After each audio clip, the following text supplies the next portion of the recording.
Guild Ball fans around the world, welcome to another Hot Gates gaming video, long overdue, and we're going to be looking at Guild Ball Season 3. I'm here with my buddy in a professional capacity. Oh yeah. It's Steamforged, Jamie Gibbon, everybody. Thanks for joining me. Thank you for having me. You've agreed to come on here onto Hot Gates Gaming to help get me up to speed with Season 3. Yep. Because I'm sure everybody's noticed I've been well out of the loop. Yes, very much so. So we're going to be talking a little bit today about some of the Season 3 changes, what's happened with some of the teams, what's happened on the power curve and on the player power curve in that sense as well. And then hopefully after this we're going to be getting a Guild Ball match report for you guys. So let's start off, Season 3. Yeah, so 4 big changes to Season 3 are if you go second in a turn, you start the turn with a point of momentum. That's huge. Yeah. That's huge. So straight away preventing that thing that we saw all the time, which was you've lost initiative, you've got no way of responding to that. To anything. So obviously that's your defensive stance or counter-attack to try and actually give you an option at the start of a turn. Yep. Second one being mascots are only worth 1 VP and can return to the game. Right, so obviously previously in the other seasons it was a huge and valid tactic to go mascot hunting. Yep. They couldn't come back, which meant that would put you an activation up. Yep. But it was always seen as an easy lot of... An easy 2 VPs, yeah. Absolutely, so that's a big change. Now they're only worth 1 and they do return to the pitch, so they're investing the influence to take them out means that you're going to have to take them out again or use an ability from various teams that give you an extra VP. Yeah, so they become... Gravedigger. Right, okay, so it makes them a less appetising target. You know, are you going to, obviously before, because they weren't able to come back, it was well worth using the influence to kind of hunt them down, get them off the pitch. Get them gone as quickly as possible. But now we found that with them being worth 1 VP and being able to return and not being worth the investment and taking them out, they actually get involved a lot more in the game and they're much more fun to use rather than being this weak link to the team. They now... Like for your butchers with Boiler, you'll actually get Princess right up in there. Yes. Because people aren't going to try and tag him and take him out, so you actually use your abilities. Yeah, because obviously in response to that mascot hunting, a lot of people would just have their mascots hanging around the goal. Even when they've got really cool abilities, which you would want them to get into the fray, and the butcher's a good example of that. So the fourth big change... Or third big change. Yeah. Is everybody now has just 1 Icy Sponge level. Ah.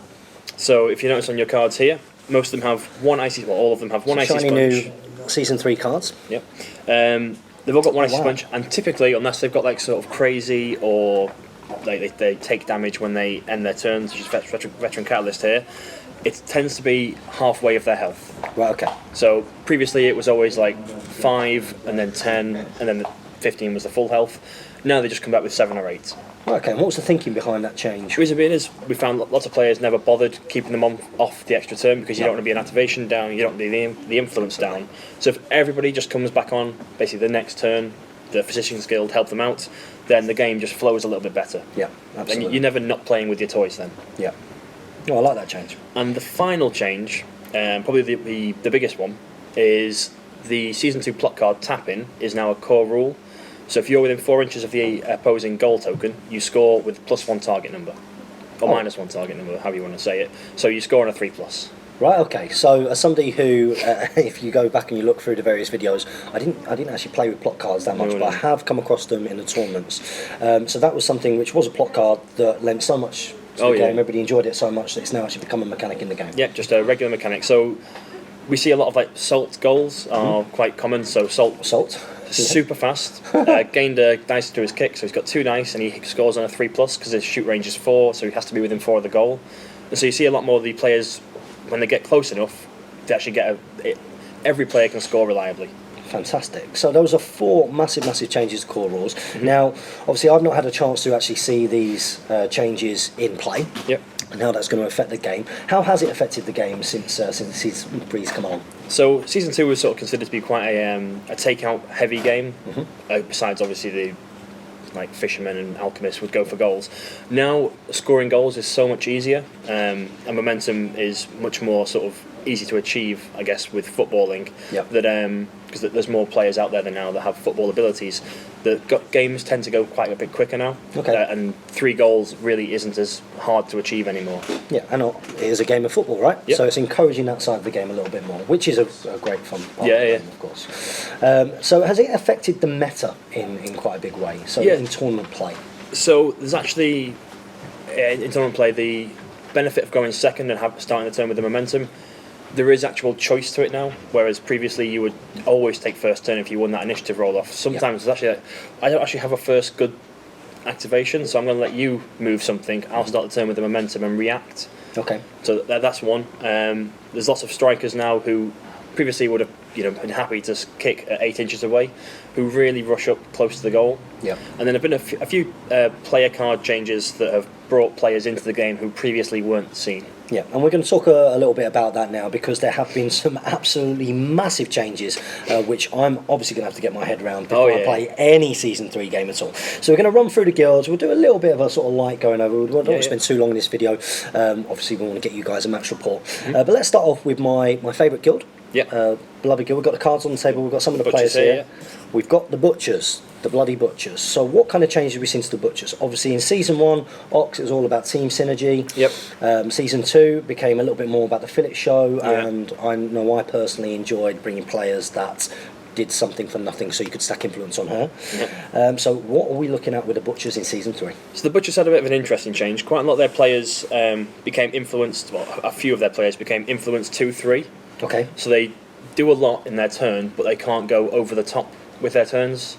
The sort of most notable change is Meat Hook here, who she went up from influence 1-4 to influence 2-3. So brings an extra one to the team, but can't take as many herself. And she gained an armor, so death 4 on 1.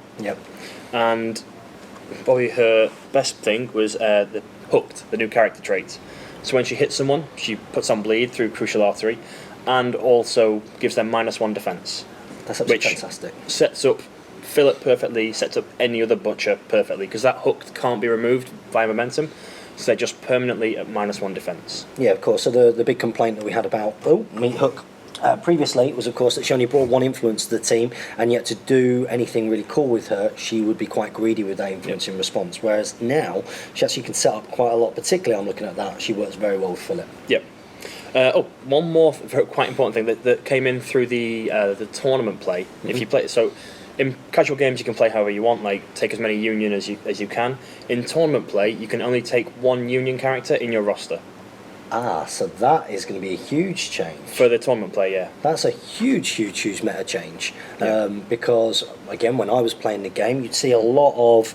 Captain, mascot, 1 player, 3 union. Absolutely. And you'd see that all over the place. An engineers team that wasn't an engineers team. It was an engineers captain, engineers mascot. Alki union were a common one as well. Absolutely. So that's a huge change. That is a huge change. The fact it's in your roster, not in your... team out on the field, so you can have your 9 players, because you can take a captain, 2 captains, 2 mascots, and whatever you want to fill up. So they'll only be able to take 1 union. You've only got 1 choice for all of your games. Oh wow! So you can't swap in special abilities for different matchups. So that's great. For example, butchers, you've got rage here. You could only take rage in the list. You couldn't take rage and say decimate. Right. Okay. I think that's a great change. It promotes pure guilds a little bit more, but still lets you use your union characters. And anybody who's watched this channel and the various match reports will know that I'm a big fan of pure guild play, so that's going to, I think, probably going to help me out quite a lot. So what else with the butchers? What other kind of changes have we seen overall? Shank took a little bit of a hit, I guess, by moving down to influence 2-3. That was because previously he was probably just a little bit above the curve. He could score goals super reliably by where they go, sprint, attack, shot. Now it brings him into a sort of more a dedicated role. He can either be, jog, tackle, where they go, shot, instead of doing it all. Yes. Or he can go in and very reliably put the 6, maybe 9 damage out. One of the big changes to Ox in his current form as captain, his trait owner now affects models that are in the owner range. So rather than the enemy having to be inside his aura, it's friendly teammates, which is a quite big thing, because you go the 4 inches, the base, and then the melee zone. Yes. And so the owner sort of stretches out just that little bit further. Yeah, that's a big plus. And I'm going to be using Season 1 butchers with an Ox captain in the game, so hopefully we'll be able to see some of that mechanic in action if I get a chance.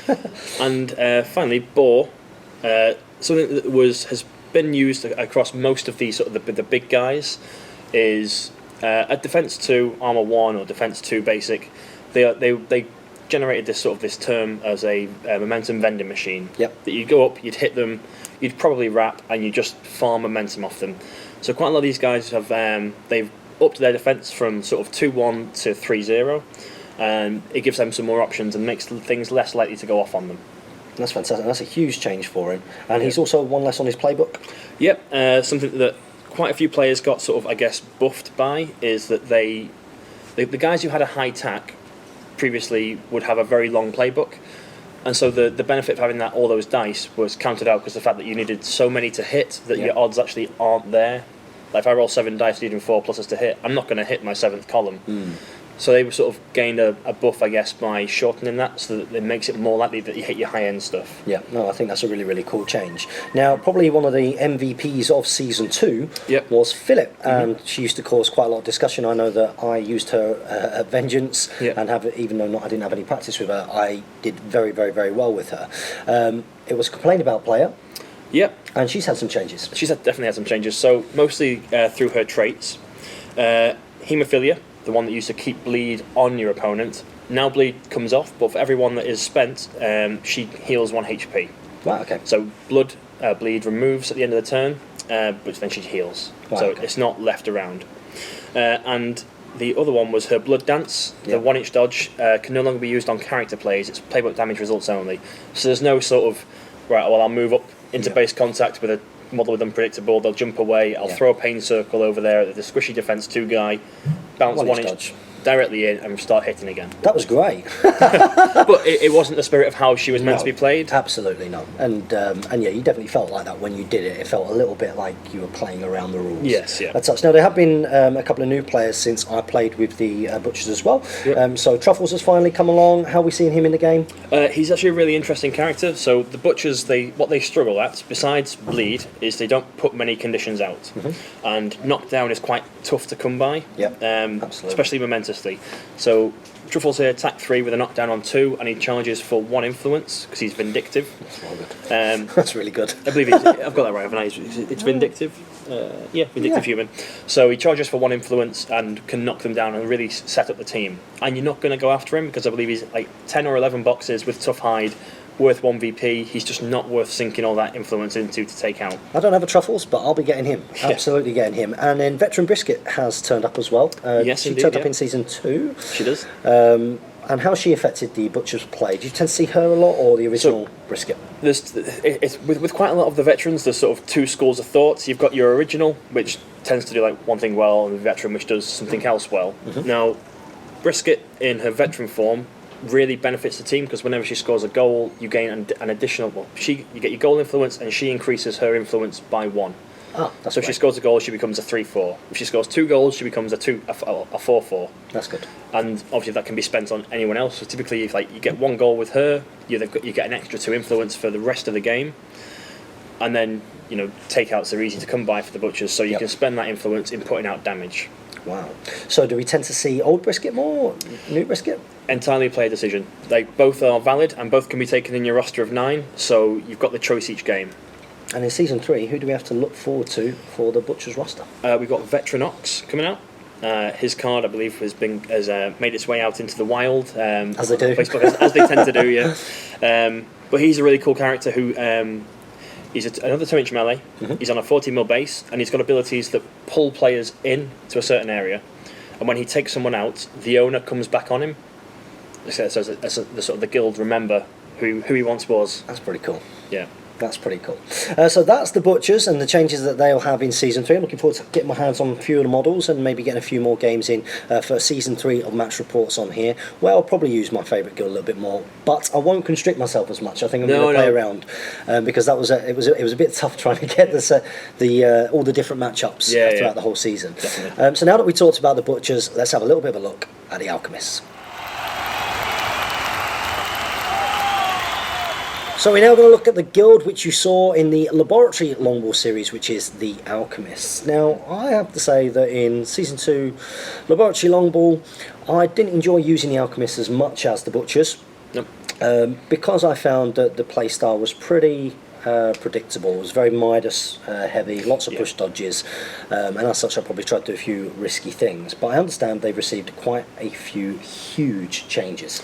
Yeah, so the biggest change probably for the guild is Midas himself. So previously Midas was this character who, with True Application, he really limited design space, because if you wanted to create this cool new ability that was triggered by a guild ball, you had to think, wait, what if Midas takes it, has it on one, is that too overpowered? Probably. Yep. Do we put it on a double guild ball? So the problem with Midas was that he was limiting what could be done in other guilds because of this one ability. That makes sense. So he's had a little bit of a whole redesign. If you have a look at his playbook there, his playbook's changed a lot. He's no longer got that fantastic. He's got the fantastic push dodge on 2, but it's no longer momentous. Mm-hmm. So it's a genuine choice if you want to make that sort of double movement or not. And he's turned into a real footballer. He's got plenty of push dodges on there. Yep. And some of the dodges go really far. So he's really changed. And that will massively change how the team plays as well. How the team works, yeah. So I'm going to need his card because there's so much changed on him. Yeah, he's a different player. So character plays super shot. It takes him up to a 410 kick. So obviously looking at a footballer there. Lure of Gold is a brand new character play that lets friendly guild models move directly towards Midas. So it really gets your slower players, such as the catalysts, up the pitch. Yep. And Midas Touch. So Midas Touch is, if you think like a vengeance token, you put a burden token on someone and you can spend that burden token for 2 net hits. And anyone in the guild can use that. Oh, right, okay. So he's actually giving a little bit more back to the team. Yes, yeah. And obviously he can use it himself to really push for the high-end push dodge, where he gets double push, double dodge. And you can put less influence on him as well? Yes, yep. So his total influence cap came down from 7 to 6, just to bring him in line a little bit, because 7 was so much of your influence. Most of the time it's like half or more of your influence, and it'd be dedicated to this one player, and the rest of the team didn't do as much, we found. So completely different. Completely different. So even his traits, he's still got light-footed, still got unpredictable movement, but has gained showboating. He spends 1 less momentum to make a teamwork action. So if you pass to him, he can dodge effectively for free. He's making those 4-inch dodges. That's really good. He can snapshot with just the pass, because you pass to him, he makes a snapshot, and only needs to spend 1 momentum to do it. That's really so good. It becomes this like super striker. His heroic play has changed, so you no longer choose one of 3 things, you just get 2.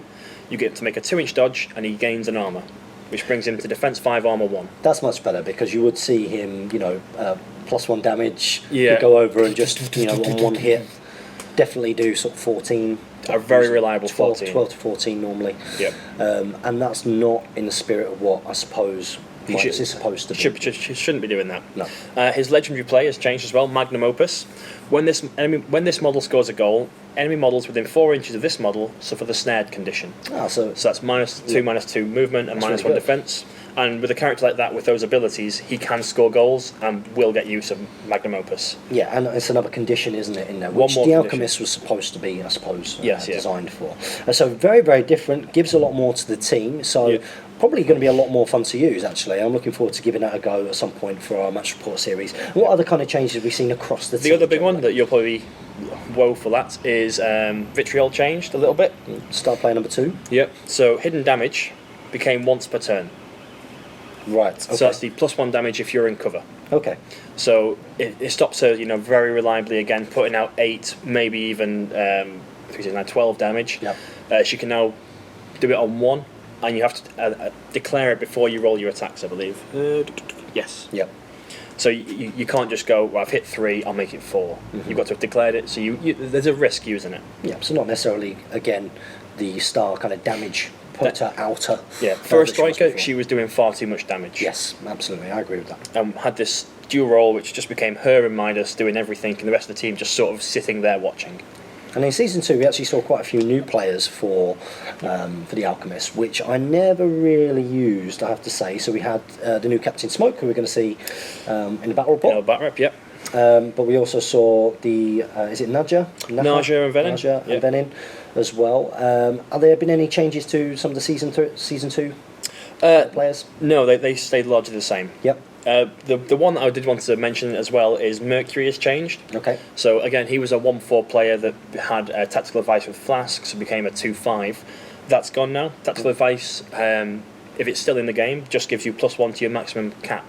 Okay. So it doesn't give you an influence. You're not tethered to this other player. Right. Okay. Yeah. And he actually changed a little bit as well. His flame jet, which was originally cost 3, is now down to cost 2. Makes sense. So he can fire blast and flame jet just wherever he is on the field. Yeah, which you couldn't do before. And then, of course, we got Veteran Catalyst. Veteran Catalyst, a big boy. So Yes. he was probably the one that most Alchemist players were looking forward to going into at the end of Season 2. And he's a real sort of powerhouse for the guild. The guild sort of is all about control and, damaging over time, whereas he is a big splash damage that can just put an absolute truckload out. It's a gorgeous model. He's cool as well, It's yeah. a very cool model. He's so big. He's massive, isn't he? He dwarfs Ball. Ball looks tiny. Ball looks like a child next to him. Yeah. So the Alchemist, do you feel in Season 3 that they fulfilled the condition game that we were all sort of hoping that they were supposed to in the first place? I'd say a smoke guild, most definitely. Yep. The amount of sort of templates that go out across the table just looks cool and is how, in my head, I always envisioned them to be. Absolutely. Whereas with Midas, it always tended to be just him running off. Yeah, and tends to be a bit more of a footballing game, I suppose. Yes, yeah. So actually, now that I've spoken to you about Season 3 Alchemist, I'm actually quite looking forward to seeing them in action and also giving them a go myself. So now that we've spoken about Season 3 Alchemist, let's have a look at some of the other guilds. So another team that you are likely to see a little bit of going into our Season 3 match reports is going to be the Engineers. It's my third team. It's the team that I've actually got but I've never played with. And they have changed significantly, so it makes sense for them to be the next one that we talk about, really. Engineers, they were towards the lower part of the curve for Season 1 and Season 2, weren't they? Yeah, I'd agree to that. That was mainly because of their reliance on character plays. If you missed that crucial 3 dice or 2 dice character play, the turn could very quickly fall apart. Yes, absolutely. They have moved away from that, we're happy to say. Yeah. Their reliance on it is gone now, and they are very much a footballing guild now. They used to be this like sort of pseudo damage from range, control, and then would try to get a goal with the Mechanica. Yep. Now it's everyone's got the ability to score a goal. Okay, so much more exciting, more dynamic guild. Yeah, so they still benefit very much from sort of a short, reliable passing game where they can sort of pass the ball around each other very quickly and get it to their striker who can snapshot a goal. Yep. They're all about the teamwork actions, this guild now. Okie dokie. So what are the big player changes that we've seen? Big player changes. I guess Salvo is one of the big ones. He went up to influence 2-4, whereas previously he was a 2-3 character, and he was all just about shooting off his wrist crossbows. Now he can actually play a bit of football with his kick 3-8, so he's got an increased kick range, bit of a semi-striker, and he's gained a heroic play, which lets him shoot some more. Fantastic. So really influencing that footballing side of the game for them. And who else? Any new players? New players. We've got Locust coming out, but I can't announce any of his rules yet because they're not out there. Sorry, everyone. One of the big changes is Ballista's playstyle has changed quite a bit. So previously, if you played against him, he would put out the minefield for his legendary play and really sort of shut down the turn. Well, his minefield can be used now as a character play, although it is reduced in range and reduced in damage. Okay. And he's gained, in place of a legendary, Breach, which is once per game. You can fire the ball, basically. If you imagine he sticks it on the end of his crossbow, shoots it, gets a 10-inch kick, effectively, with 4 dice to hit, and ignores any models in the way and knocks anyone down on the path. And he doesn't have to spend influence to do it? No. So it's a freebie. If it's a freebie shot that just knocks everything down, and pretty much is going to be, I'm going to score a goal this turn. That is pretty fantastic. Yeah, so it's we're pretty going to cool. see quite a few more engineer teams, you feel, in Season 3? I definitely think so, yeah. And at the top of the tournament curve as well? I think they will be up there. Fantastic. So the engineers are definitely a guild to look out for going forwards. We're going to talk about your original guild here. This was the guild that got you into the game. It is, very definitely. Back in the Kickstarter days. It's the Fish. Fishermen. So what kind of change have we seen with the Fish in Season 3? The Fishermen didn't actually change all too much. They the design team considered them to be quite a balanced guild, as it were. There were just a few little tweaks that they wanted to do. So obviously Kraken being a Defence 2 model, they bumped him up to Defence 3. Yep. Angel's reliance on being near Salt to get her up to Defence 5. Previously, as Defence 4-0 with 12 boxes, she went down very quickly when attacked. Now with a natural Defence 5, it gives her a bit more resilience and she makes the pitch a lot more.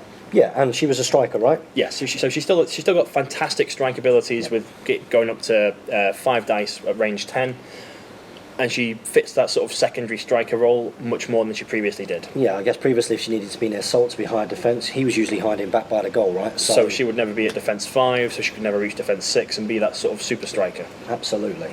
So what else have we seen? What are the changes? Salt, as we mentioned earlier on in the video, gained a dice for his kick stat. Oh, he's broken. Yeah, It's totally broken. So Salt is really, really fast now. Obviously, with Jack being able to say, get over here, Salt, he can move 7-inch dodge, then he can jog 7 inches, where'd they go 4 inches, and take a shot at 4 inches. So he's got a really, really big threat on goal. That's going to be a big thing with the tapping, right? With tapping, yep. Yep. Absolutely fantastic. Now, in Season 2, we saw a new captain come along. We had Corsair. Corsair, yep. So we still have 2 definite different builds of fish? Yes, yeah. So the Corsair build has been dubbed by, well, Matt Hart, and then it's been picked up by the community as the Attritionman. So you take the guys who've got, tough hide, will knock you down, veteran siren to reduce your attack and bring you into this sort of horrible pit in the middle where you just get ground down and then they'll go score a few goals. Wow. And then Shark, of course, free throwing, yeah, goal just goal. Get the game over as quickly as possible before you get killed. Now, a lot of people out there in the community were quite keen to see Jamie Giblin put a fisherman team, a shark fisherman team specifically, on the table. To absolutely trounce me, I'm sure. I'm sure we're going to get another opportunity to do that in the future. Definitely, yeah. So look forward to seeing some Season 3 action for the fish very soon. So we're going from one Jamie Giblin guild to another. It's the Brewers. Yeah, so these like the new poster boys, I guess, with Kickoff. Yeah, I'm really looking forward to having a look at that set myself. I've still not had a look through it. Oh really? No. Oh, man, we'll get that fixed. So, changes to the Brewers. Starting things off, Tapper, captain from the box Kickoff. One of his sort of big changes was that Commanding Aura dropped 1 place on his playbook, meaning it's far more likely to trigger it with 1 influence than spending 2. Yep. And the trade-off for this was, do you remember what his old heroic was? It was... It's called Old Jake's. Old Jake's. Do you remember what it used to do? It was dead good. It was really good. So what it used to do is it used to just give to allocate to influence That's to right, yeah. any friendly guild model within 4 inches. Now it's any other guild model. So he can't just do it to himself. He can't give it to himself, which means he's not this big old beat stick that he once was. Horrible when he caught. If he caught you, it was horrible. Spending 7 influence a turn, whatever. Now it's gone up to 6-inch range, so you can give it to someone else within 6 inches. Typically, Scum is a great thing for it, so the cat can go charge someone and really sort of wrap up the damage.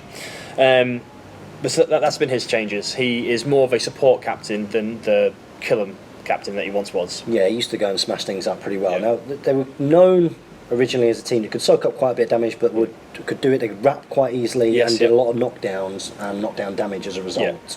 Do we still see a lot of that with this team? Still got that flavour? Yeah. So there's still the sort of the hard men of the Guild Ball universe. Like, still got plenty of tough hide across the team, or gluttonous master and predictable movement. So engaging them is tough. Plenty of 2-inch melees, and Spigot.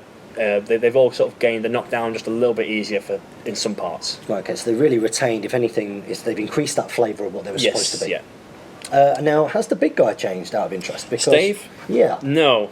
I thought Quite controversially to the... I thought there might be one that he might actually change. So, he has, obviously, the lob barrel, which is the range knockdown, there's AoE, and it is super powerful. Like, and you don't really want to be throwing him in, and if you're letting him get caught, then something's probably gone wrong. He's got plenty of boxes, he's tough-hided, and yes, whilst he's remained 2-0 for his defensive stats, and he can still be seen as this momentum vending machine if you get up to him, but that setup ability of AoE knockdown is so powerful that it is worthwhile keeping him. So have we seen any new players for... Yes, Pint Pot is one of the new players he's released for Season 3. Great name. And he's got an ability where he's a 2/2 character, influence 2, can take 2. But he starts the game with 6 beer tokens, and he can spend those beer tokens to make character plays or his heroic play or attacks. Yeah. So he's this character who can have he can spend up to 3 of them in a turn, so he can have a really big turn or he can be very consistent throughout the entire game, and it's all about what you need him to do in that one time. I know the Season 2 introduction is still relevant. I know that Esther's came in. We've got a new mascot as well. Yeah, so Quaff is a really, really good mascot, got loved creature, which has changed actually for the game. It previously used to be on takeout. Yep. Now, when a loved creature is damaged, the entire team get +1 attack. Oh, that's really good. Yeah. So mascots really are less appetising targets. To go after, yeah. That's really cool. Yeah, so Quaff's really good for that reason, that you can... Brewers love extra attack, and he's a character who can bring that. You can also bring second wind to get them moving a bit quicker. And the sort of the characters that have changed, really, Stoker is the big one. Again, previously a 1/4 influence character that's now up to a 2/4, and is a little bit faster as well, because previously he was just too slow. So they're still looking like a pretty strong team, and of course very, very easy to get hold of these guys now in plastic form through the fantastic Kickoff box set starter. So we've spoken about Brewers, let's go on to the next guild.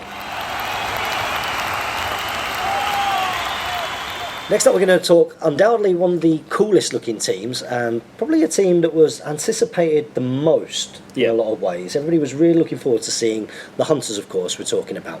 Now, on all of the forums and discussions, they seem to be sort of down on that power curve a little bit. Yeah. Has that changed in Season 3? Well, their big change is yet to come. So if you imagine, currently they are in their Season 1 format. They've had their 7-player, 8-player release. Yep. They're waiting on their second wave of people to come in, and that's going to be the Heralds of the Winter's Moon, and that's going to include Veteran Hearn, Ulfa. I've forgotten the captain's name. It's Ulfa the Wolf. Ulfa is not the wolf. What's the wolf? I think it's Snow. So cool. It's so cool. I feel really bad because I've actually forgotten what the name of the captain is. But Ulfa is the big sort of berserker guy you can see. Yes, yeah. Really, really cool. And they're going to be bring the guild to life in another way of playing with the Hunters. Yeah, so how do they play at the moment? I've still not played against a Hunters team yet. So the Hunters are all about the snared condition still. That's their thing, is that they put snared on you, and then their big beasties will kill you because of it. Yeah. So obviously Cena is the one to look out for there, who also...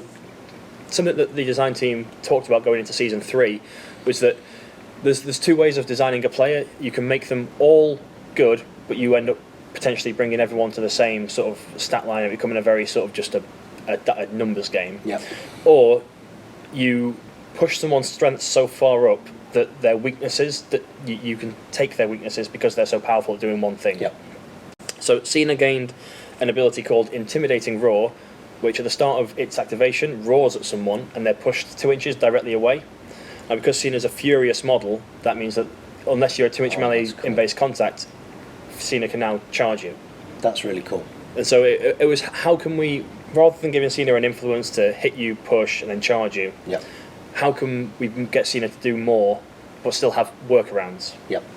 Other than that, the guild like to put out snared, control you, and they're a really sort of odd playstyle. You need to be, the learning curve for them is quite steep. Yep. Because they've got loads of fancy tricks that don't end up generating VPs. Okay. So you can get really I want to put the trap here, I'll push you into it, I'll make you bleed, I'll make you snared, and then, but what's the end goal? So you've got to always keep in mind, how am I going to score VPs this turn? Yeah. So a more advanced guild to play. Sounds like they've got some exciting things to look forward to going forwards. I've got all of the models for this, so perhaps this will be a team that you'll see me actually try and get to grips with going forward for a Season 3 series. Yep.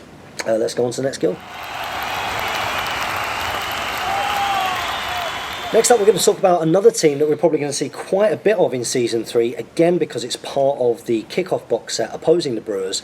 It's probably my bogey team. It's the Masons. Now, the Masons used to be a real pain to play against because they upset the natural kind of order of the game, as it were. They did things which other teams couldn't do and had no response to. Yeah, they break the rules. They break the rules. They are the rule breakers of the game. Yeah. Are they still rule breakers of the game? They are, yeah. No. Yeah. So again, you've still got Honor can make someone activate twice. Harmony is still linked with Honor, so they can have that double activation. Mm-hmm. And they've also gained with Marbles. Marbles is, everyone knows Brick has counter charge. Yep. Well, Marbles now has an ability called Go Ape. If Marbles is within 4 inches of Brick, Marbles gains counter charge. Oh, that's cool. So it's nicknamed the Double Bubble, and positioning to not be counter-charged by at least one of them is very, very tough. Yeah. If someone knows what they're doing with the two of them. So they're pretty tough. Flint is still a fantastic goal threat. He was previously a 3-8 kick, now he's just a 4-8 kick. Yeah. So he's lost super shot, but he's just always better at kicking now. Yeah. And yeah, that's the only change to Flint. Hammer came down in power level a little bit. Yeah, he was really good. Really good introduction in season 2, but he's powerful. But he was a little bit too powerful, so he's dropped his influence cap by 1 down to 5. Okay. Basically, because he's spending other people's influence, he's still spending a lot during his activation. Just now, he doesn't get to rail on someone 6 times with his iron fists. Yeah, which is what you'd see a lot of him doing before. He'd go in just go and take someone out. Yeah, absolutely. And they've also got a new mascot. Yeah, Wrecker. And he came in on season 2 as well, right? He did, yes, yeah. Yeah. So how does that change their playstyle? Wrecker's a really cool player. So Marbles obviously has a lot of synergy with Honor, with the assist bonuses there. But Wrecker has this sort of... He's a wrecking ball. He's very tough to take out. He's Def 2, Armor 3, so he ignores a lot of the hits coming in at him. And he's got an ability called a character trait called Rollerball, which gives him +2/+2 moves, so effectively he sprints for free. That's cool. And he can use ramming speed, so will reposition enemy models for free, basically. So he's, again, with mascots being worth 1VP, he's not someone you want to sink influence into, and he can really disrupt the opponent's sort of positioning. Now, do we have a veteran player for... Yes, we have Veteran Harmony. Veteran Harmony. Here. So Harmony, the original one, would work very well with Honor. Veteran Harmony has sort of had a bit of a falling out with Honor and works better with Hammer, but also just against any condition-heavy team. So she's gained Smelling Salts and can take damage for friendly players. Right, okay, so you can see a bit of synergy there straight away Yes, with Hammer and the like as well. So would you say that the Masons are still... Because they were pretty reasonably high on the... Yeah, like in Season 2, a good player would win with them, and I'd say the same occurs in Season 3. Fantastic. I've seen them win a few tournaments already. Brilliant, so there we go. That's the My Bogey team, the Masons. Let's go on to our next team, which is the dreaded Morticians. We're going to talk about a team which was definitely probably top of the curve, we would say, in Season 2. A team that everybody would rant and rave about specifically because of their captain. We are, of course, talking about the dreaded Morticians. So how have they changed going into Season 3? Is Obulus still... Obulus has come down from the sort of the perceived power level that he had. Okay. So Obulus is still this fantastic control piece, and that's what he does really well now. And we've taken off a few of the little sort of irritating, I guess, bits from him. So his Puppet Master's lost the gain 1 influence back, so now it's actually cost 4, rather than it costs 4 but I gain 1 back anyway. Yeah. So he's still got that. Makes sense. I agree. That's better. Misdirection. So you lose 1, I gain 1, or I place 1 on a friendly model within 4 inches, has come down to cost 2. Previously it cost 4, it just wasn't worth the influence put into it. But at cost 2, it is a genuine thing that you can do now to, right, well, I'll spend 4 influence, taking 2 influence off that player and giving it back to my team elsewhere. And his playbook changed a little bit as well. So he came down to attack 5. His playbook stayed the same, but he came down to attack 5, so he couldn't wrap as easily. So now he's actually doing a little bit more of, again, what he was designed to do. And this is the flavour of what I'm getting when I'm looking at Season 3. It seems like gone back, looked at various players, what thematically almost, and storyline-wise, what did we want this player to do, and what have they ended up becoming because of their stats, and how can we make it go back to the intention, I suppose? Yes, yeah. The other player that changed sort of most in this guild, I'd say, was Bonesaw. So Bonesaw became this out-and-out striker. He gained an ability called Meditation, where if he misses any of his dice shots, he can re-roll them to try and hit again. That's good. So he's got like a pseudo 6/8 kick, because his 3 dice, if he misses them all, can go again. That's really good. So yeah, he's really good. And he also gained offensive defense. Became when he scores a goal, he gains +1 defense for the rest of the game. Whereas previously it used to be when he's activated for the rest of the turn, he's defense 5, which meant that if you lost that roll off, people would go and hit him when he's defense 4 and take him out. Yeah. So now you really want to score a goal with him, and then he's this really powerful character in the game. And Football Dervish, that used to be a character play, now means that if he makes a pass to someone, or when a friendly model receives a successful pass from Bonesaw, they can spend 1 MP to pass it back to him. Which means that if you've got some momentum in the bank already, he can pass to someone, make a 4-inch dodge, have them pass back to him, then make another 4-inch dodge, and then jog, shoot. It's pretty good. So there's a lot of sort of footballing tricks in there now. And would you say that they have retained that kind of footballing side to them, or do we see a couple of different builds for them? They are still the sort of this very control-heavy guild that can score goals and do the takeouts. And have we seen any new additions going into Season 3? Yep, so Brain Pan and Memory are Season 3 characters coming out. They're a very sort of... They're a footballing duo that can also put out the damage. I don't want to spoil the... Oh, they're out on the forums now anyway, on the website. So you can check it out on steamforged.com/resources and head to the Morticians area. I'm on it. But I've not yet used them on the table, so I don't know the full ins and outs of them. But they've got abilities where Brain Pan, the sort of puppet controller, has I'm open, so it can make models that have the ball pass to him for cost 2 influence. So if you're in that situation where you've counter-attacked, taken the ball off someone, and it's stuck on an already activated player, you can get the ball back off them. That's really good. It's really handy for getting the ball moving again. Again, it's very Morticians in flavour, isn't it? So it'd be interesting to see how the Morticians fare in Season 3 around the world, whether we'll still see those debates that we see all over the Guild Ball forums and Facebook pages and the like. And that leaves us with one more guild to check out, I believe, and it's the Union. Finally, we're going to talk about the Dirty Union. Probably one of the teams that was the most powerful in Season 1. Maybe going into Season 2, maybe lost a little bit of that in some ways. There were a lot of changes to the Union. Have we seen many changes for them going into Season 3? Yes, so a lot of their players have been sort of realigned and readjusted to suit the Union better. Yep. So jumping straight into the player cards, because there's a lot to get through on this one.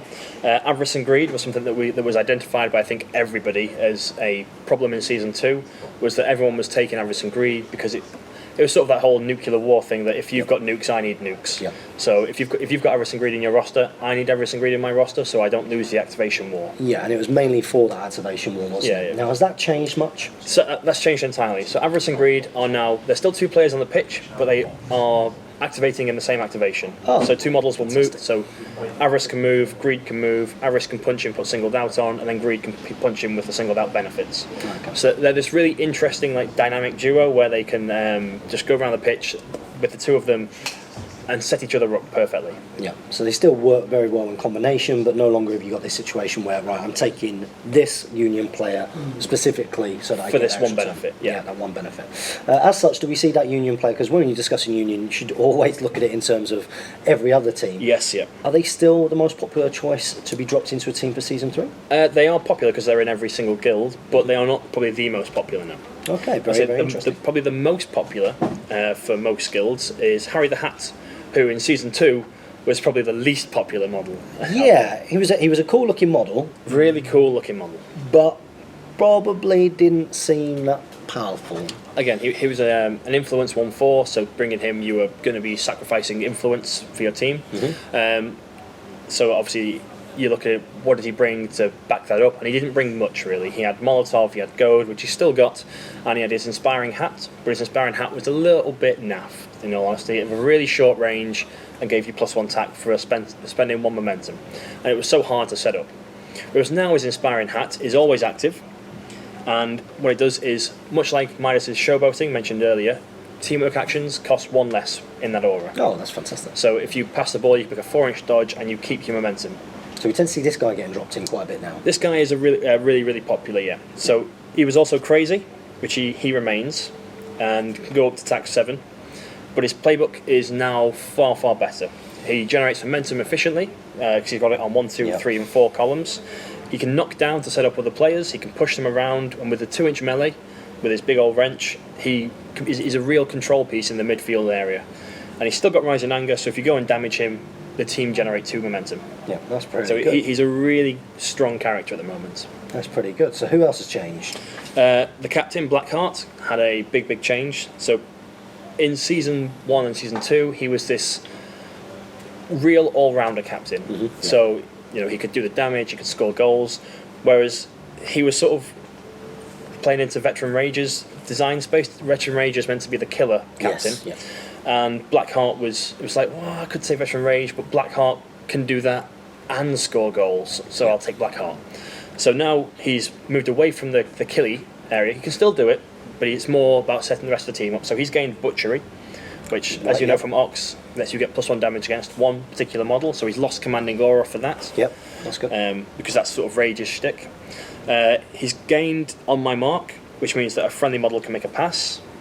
Is it there? Target other friendly model may make a pass, yeah. And that's also got a guild ball next to it, so he can hit someone and trigger that ability. Yeah. The guild ball doesn't generate momentum because the pass will. Yeah, yeah. And I believe that is, so his legendary is still the same. He's still got Shadow Like. He's super fast. He's got loads of dodges, double dodge on 2 hits with 1 damage attached to it. He is an out-and-out footballer. So now that he's become more of a footballer, do we tend to see 2 very different types of Union, or Yes, do you tend to see so a mixture? Union's playstyle is still sort of going, well, with Blackheart, 2 goals, 2 takeouts, which is very reliable. And with Veteran Rage, it's typically like 1 goal, 4 takeouts. Yeah. Okie dokie. So who else has changed with that in mind? Minx had a sort of an overhaul. So Minx was, in the story for Season 2, is seen as this feral hunter, and might have been part of the Hunters Guild. We don't know her backstory, but Hearn seems to recognise her as a sister of the Hunters Guild. Yeah, that was in the fluff, yeah. So she has had sort of more of a hunter-esque profile. So she has gained Hunter's Prey, so when this model damages someone, they get the snared condition. So snared's creeping out of the hunters a little bit and becoming more available to other guilds. Yeah, that's cool. She's Furious still, so can charge for free, and is Influence 2/2, so can charge, attack, so still spend 4 Influence. And she has gained a lot of sort of debuffs for the opponent. So she's got Screeching Banshee, which is -2 defense and 1 damage. And yes, you can play for the Butchers. Immediately, that's what I'm thinking about when I Yeah. see that card. I'm looking and I'm thinking she might be my Union player. Yes, yeah. So she's a popular choice for Butchers at the moment because they've got obviously Meat Hook, and you can really stack this minus defense on someone. Yeah, absolutely. So Screeching Banshee causes -1 defense and 2 damage, and then obviously that 2 damage puts on snared, so the person's at -2 defense, likely from a free charge. It's really cool. It's very, very good. So that's her change, and then there have been some other changes. Obviously, Coin was one of the characters that was a little bit grievous to play against because he would just give someone an influence. Yeah. Now it's allocate, so you can't go above your maximum allowance. Okay. So you no longer see Gutter with 5 influence running in and just whirling around. That's much better. Yeah. Stopping things from being an auto take, isn't it? And any other big changes there to the Union? The other big, probably big change is Gutter herself has become less of this auto include, because Gutter's always been a model that's been changed quite a lot because it's been hard to find her space in the Union. She's very strong in Season 1, was almost sort of the must-bring Union player. Yeah. That changed a lot in Season 2, but she's still strong. Still strong. So now her chain grab, which used to be her thing, was turn 1, she'd pull someone in, beat them up, go first next 2, finish that person off, captain runs on to someone else. Yeah. Chain grab is now activated through the playbook only, so you have to go up, hit someone, pull someone else in, hit someone, pull someone else in, siding blow, hit them all. Yeah, okay. That's quite cool though in terms of her. That's her sort of design style. So, yeah. And it's different. Yes, it makes it a little bit different. So that's the Union. Have we seen any of these players, in particularly how they fit in the different teams? So are there any sort of clear choices when you look around and you go, right, if I was a fish player, which Union player would I bring in? So the Fishermen have a pretty strong in-guild build already. They don't really benefit too much from bringing anyone else in. Mm-hmm. Alchemists can benefit from Harry. He's got Molotov, which is another fire AoE. Yep. He's got the Aspiring Hat, which is useful in all guilds he can go in, which is quite a few of them, I believe. So Butchers, he's good in that, because he can knock down very easily, set people up, although you probably want to take Minx for that guild. Mm-hmm. The Engineers, he's fantastic in. They like to make teamwork actions, so bring in, again, another 2-inch melee, and the ability to dodge around is great. In Hunters, Minx is perfect, again, putting out snared. Masons are a pretty strong guild faction. Brewers are pretty strong as well, although again Harry really helps them move because of their natural slow speed. Yeah. So there's good choices all round. And obviously, depending on what you want from your guild, the Union that can go in there also help out. Yeah, it can really change the dynamic of each team, I suppose. So there we go, that's us talking about Union. Let's have a little bit of a rundown and conclusion of what we think about Season 3 Guild Ball. So great to talk to you there about all the different guilds. Just like we've when we learned to play Guild Ball, it's very much about actually seeing it on the table, I'm sure. Yeah. And I'm sure it's going to be a pretty steep learning curve for me getting back into the game, as it were. So now that we've seen all of the different teams, have we seen any kind of changes in the popularity of what's being brought overall? Engineers are probably the one that have actually become more popular. They were always very popular with their players anyway, because they were, the aesthetic of them is so cool that people who wanted to play them would play them anyway. Now they've got they've probably come up to the same power level as the other guilds. They're popular because of their abilities now as well. Yeah, so hopefully a few more of those flying off the shelf. I remember for a long time there was a bounty, wasn't there, for the first... There was, yeah, for the first engineer guild to win. How long did it take for that to happen? A good few months. I think it went on for probably a couple of months. I remember saying it a lot in Steamforged news. So what's been the most popular change, I would say? What's the most popular change? Gaining momentum when you go second has been the most popular change. It gives you some control over the game when you aren't activating anything. Yeah, sometimes it did feel like if you didn't manage to get that initiative... If you lost that roll off, you're like, well, someone's dying. Someone's going to die here and there's nothing you can do about it. And I guess if you can enable a player to have some element of control where previously they didn't have, it's going to make a massive difference to how they feel, even if it doesn't do anything in the game itself. Yep. Which is pretty cool. Which is really cool. And how about yourself? What's your favourite change? It has to be that. Yeah. That and the mascots. Getting the mascots involved and seeing them actually do things rather than standing in front of the goal, giving a -1 dice modifier. Yeah, I can see straight away with even with those first initial 4 changes that you mentioned before, how I'm actually probably going to have to try and pick up a few different players because straight away certain things which weren't relevant before become relevant and seem like they'll be really good fun to play and worth doing. So it's been great sort of getting me up to speed with Season 3 Guild Ball. Yep, I'm really looking forward to giving it a good go and hopefully getting some more video content out there for you guys. Big thank you, Jamie, for coming along to Hotgates Gaming and doing this video for us. Hope you guys out there are enjoying your Season 3 Guild Ball, and I hope that we do manage to get some decent content for you going forwards. I'm sure we're about to have a good game. Yep. Hope you guys out there having a good game. We'll see you in our next Guild Ball match report here on Hotgates Gaming.